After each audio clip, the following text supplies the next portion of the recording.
اور ہم اس کے صلے میں خدا کی راہ میں بخشش مانگتے ہیں، بخشے جائیں گے۔ جس پر نانک نے ایک اہم ترین جواب دیا کہ میں بھی دن میں 5 وقت کی نماز ادا کرتا ہوں، ایک سچ کی، دوسری حق کی، حلال کی کمائی کی، تیسری خدا کے فضل و کرم کی، چوتھی نیت اور ایمانداری کی، اور پانچویں خدا کی حقیقی یاد کی۔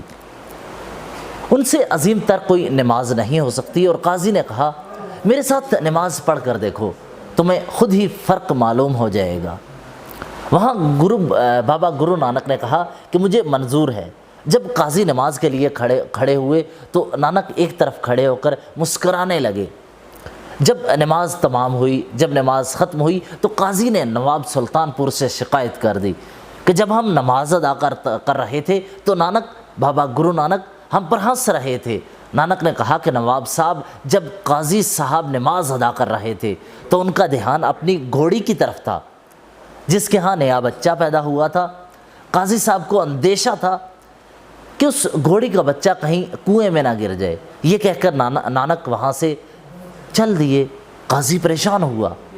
نواب صاحب نے بہت کہا کہ ملازمت جاری رکھیں، مگر بابا گرو نانک نے کہا کہ وہ اب اس کے ہاں ملازمت کریں گے جس کے ہاں تمام کائنات ہاتھ باندھے کھڑی ہوتی ہے۔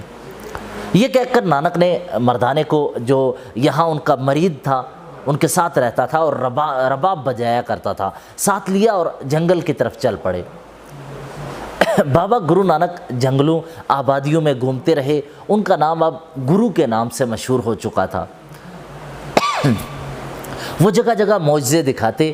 جب وہ ہندوؤں کے مرکز ہردوار پہنچے تو یہاں گنگا میں ہندو نہا رہے تھے، پانی مشرق کی طرف اچھالتے تھے۔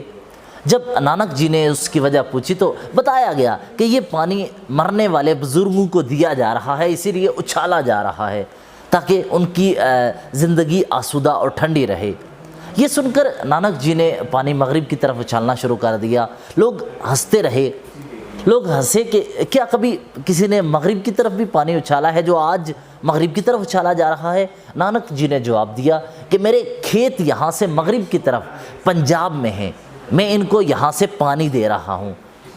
تو لوگ کہنے لگے، ہندو کہنے لگے کہ اتنی دور دیا ہوا پانی آپ کے کھیتوں کو کیسے سیراب کرے گا، کیسے سرسبز کرے گا؟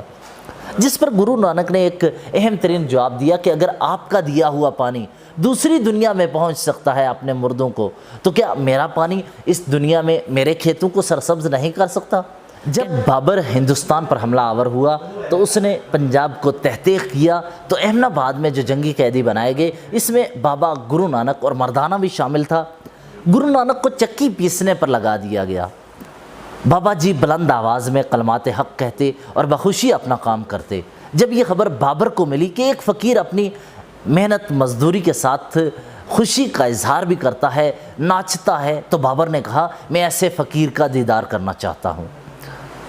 جب بابا گرو نانک کو پیش کیا گیا تو بابر نے کہا کہ میں نے بے خبری میں اللہ کے ولی کو دکھ پہنچایا ہے، میں اس کے لیے معافی مانگتا ہوں۔ میں نے لودھی خاندان کے مظالم سے لوگوں کو نجات دینے کے لیے ہندوستان پر حملہ کیا۔ بابا گرو نانک نے اس وقت بات چیت ہو رہی تھی تو جواب دیا کہ اگر آپ نے بھی رایا پر ظلم کیا تو آپ کا بھی یہی انجام ہوگا۔ جس پر بابر نے کہا میں وعدہ کرتا ہوں کہ میں معصوموں کو کبھی نہیں ستاؤں گا۔ گرو نانک نے اس کے جواب میں کہا کہ خدا تمہارا راستہ روشن اور منور کرے۔ یہ کہہ کر وہاں سے وہ چل دیے۔ بابا گرو نانک نے مکہ اور مدینہ اور پھر بغداد کا سفر بھی کیا۔ بابا گرو نانک نے کئی آزمائشیں لینے کے بعد اپنی گدی اپنے بھائی کو سونپ دی۔ اس کے بعد انہوں نے اپنے خاندان اور خادموں کو جمع کیا اور خدا کی حمد و ثنا بیان کی، خدا کی تعریف کی۔ پھر تمام مجمع نے ایسا ہی کیا، خدا کا ذکر کیا۔ اتنے میں بابا گرو نانک مراقبے میں چلے گئے اور اسی حالت میں ان کا وصال ہو گیا، جس کے بعد ان کے ہندو اور مسلمان مریدین آپس میں جھگڑنے لگے۔ مسلمان مرید کہتے تھے کہ ہم ان کو دفنائیں گے، ہندو مرید جو تھے، ہندو چاہنے والے جو تھے، وہ کہتے تھے کہ وہ اپنی رسم کے مطابق ان کا سنسکار کریں گے۔ آخر میں دونوں اس بات پر متفق ہو گئے کہ دونوں اپنے پھول ان کے جسم پر رکھیں گے۔ صبح جس فریق کا پھول مرجھا گیا تو وہ اب اس کا وارث نہیں ہوگا۔ صبح ہوئی تو دونوں فریقین کے پھول تازہ تھے۔ اور دونوں پھول ان کے جسم پر مہک رہے تھے، لیکن جب چادر ہٹائی گئی تو بابا گرو نانک کا جسم غائب تھا۔ آپ نے بابا گرو نانک کے بارے میں جانا، اس کے علاوہ یہ بھی جان لیتے ہیں کہ کرتارپور کا یہ جو ایریا ہے اس کی تاریخ کیا ہے۔ تو آئیے کرتارپور کے ایریا کی تاریخ جانتے ہیں۔ کرتارپور پاک بھارت سرحد پر ہے۔ اس سرحد کے ایک طرف شکر گڑھ اور دوسری طرف گرداسپور ہے، ایک طرف ناروال تو دوسری طرف بٹالہ، ایک طرف لاہور تو دوسری طرف امرتسر ہے، ایک طرف قصور اور دوسری طرف فیروز پور ہے۔ تقسیم بر صغیر کے بعد پنجاب تقسیم ہوا۔ سکھ مذہب کے بانی بابا گرو نانک کا 2020 میں 551واں جنم دن منایا جا رہا ہے۔ پاکستانی پنجاب کے دارالحکومت لاہور سے جنوب مغرب میں واقع ننکانہ صاحب میں جنم لینے والے گرو نانک نے زندگی کے آخری سال، زندگی کے آخری ایام کرتارپور میں گزارے۔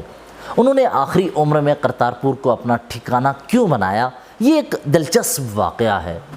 بابا گرو نانک کے انتقال کے وقت بے شمار ہندو اور مسلمان کرتارپور میں موجود تھے۔ بابا گرو نانک کرتارپور کیسے پہنچے اور یہ بستی کیسے آباد ہوئی، یہ جاننا بہت ضروری ہے۔ اس کے بارے میں سکھ مذہب کی تاریخ کی کتابوں میں روایات موجود ہیں، بہت سے واقعات ہیں۔ اس سلسلے میں پروفیسر حمید اللہ ہاشمی نے اپنی تصنیف بابا گرو نانک میں ان کی موجودہ کرتارپور کے مقام پر آمد کا واقعہ یوں اس طریقے سے بیان کیا ہے کہ گرو نانک جب لاہور سے اس علاقے میں پہنچے، وہ لاہور سے اس علاقے میں گئے تو اس وقت یہاں ایک جنگل تھا۔ لاہور کے نواب کی طرف سے وہاں کروڑی مل نامی شخص یہاں کا کوتوال تھا، وہاں پر اسے کوتوال لگایا گیا تھا۔ گرو نانک کی آمد کے بعد جب ارد گرد کی بستیوں میں ان کے عقیدت مندوں کی تعداد بڑھنے لگی، ان کے چاہنے والے بڑھ گئے، تو یہ بات کروڑی مل کے لیے پریشانی کا سبب بننے لگی۔ وہ گھوڑے پر سوار ہوا، گھوڑے پر سوار گرو نانک کو گرفتار کرنے کے لیے نکلا، لیکن رستے میں گھوڑے سے گرنے کی وجہ سے اس کی ہڈیاں ٹوٹ گئیں، وہ ہڈیاں توڑوا بیٹھا۔ بابا گرو نانک نے کرتارپور آباد کیا، جس کی وجہ سے انہیں سکھوں کے دوسرے متبرک ترین مقام کا درجہ حاصل ہے۔ کروڑی مل کچھ مہینے بعد دوبارہ صحت مند ہوا تو پھر گرفتاری کے ارادے سے نکلا، لیکن راستے میں پھر اندھا ہو گیا۔ جب وہ اندھا ہو گیا تو ان حادثوں نے کروڑی مل کی آنکھیں کھول دی، وہ سمجھ گیا اور وہ گرو نانک سے معافی مانگنے کے لیے ان کے پاس پہنچا اور ان کا مرید بن گیا۔ کروڑی مل نے گرو نانک سے التجا کی کہ وہ مستقل طور پر اس علاقے میں قیام کریں، اس علاقے میں رہیں، اور دھرم شالہ بنانے کے لیے زمین بھی اس نے فراہم کرنے کا اعلان کیا۔ گرو نانک نے اس کی استدعا قبول کی، اس کی بات کو مان لیا اور اس علاقے میں ایک قصبہ آباد کرنے کا ارادہ کر لیا۔ تھوڑے دن بعد دھرم شالہ تیار ہو گیا اور گرو نانک نے اپنے خاندان کے ہمراہ وہاں سکونت اختیار کر لی، خاندان کو وہاں بلوا لیا۔ کچھ عرصے بعد ان کے مریدین نے بھی وہاں کا رخ اختیار کیا اور اس علاقے میں سکونت اختیار کر لی۔ کرتار مقامی زبان میں خدا کے لیے بولا جاتا تھا، اس کے لیے خدا کی بستی یعنی کرتارپور کہلائی جانے لگی۔ تاریخی شواہد کے مطابق کرتارپور 1504 کے لگ بھگ آباد ہوا، جب ہندوستان پر لودھیوں کی حکومت تھی اور پھر ابھی مغلوں نے یہاں کا رخ نہیں کیا تھا۔ متحدہ ہندوستان کے وقت دھرم شالہ میں روحانی مجالس کا اہتمام کیا جاتا تھا اور صبح و شام میں وہاں کی مذہبی رسومات ادا کرنے کے لیے محفلیں ہوتی تھی۔ گرو صاحب اور ان کے مریدین نے اس علاقے میں کاشتکاری بھی شروع کر دی اور وہ مریدین سے حاصل ہونے والے نذرانوں کو اپنی ذات پر خرچ کرنے کے بجائے غریبوں اور مسافروں میں خرچ کر دیتے تھے، مسافروں کی نذر کر دیتے تھے۔ کرتارپور میں بھی بابا گرو نانک نے اپنی زندگی کی آخری سانسیں لی۔ موجودہ حالات میں کرتارپور اور بابا گرو نانک کے حوالے سے بھارت کی جانب سے مسلسل سیاست کی جا رہی ہے۔ یہ ایک مذہبی جگہ ہے، سکھوں کو یہاں پر آنے کی اجازت دی جانی چاہیے، لیکن بھارت نے پہلے ایگریمنٹ کیا تھا کہ 5000 سکھ یاتری پاکستان آئیں گے۔ اس کے بعد کرونا وائرس آیا، کرونا وائرس کے بعد سکھوں کو پاکستان انٹر ہونے اور بابا گرو نانک کی آخری آرامگاہ آنے کی اجازت نہیں ہے، ان پر پابندی لگا دی گئی ہے۔ اب سکھ کمیونٹی چاہتی ہے کہ ان کو اجازت دیجیے اور وہ آزادی سے اپنی مذہبی رسومات ادا کریں۔ پاکستان کی جانب سے یہ پیس گیسچر تھا۔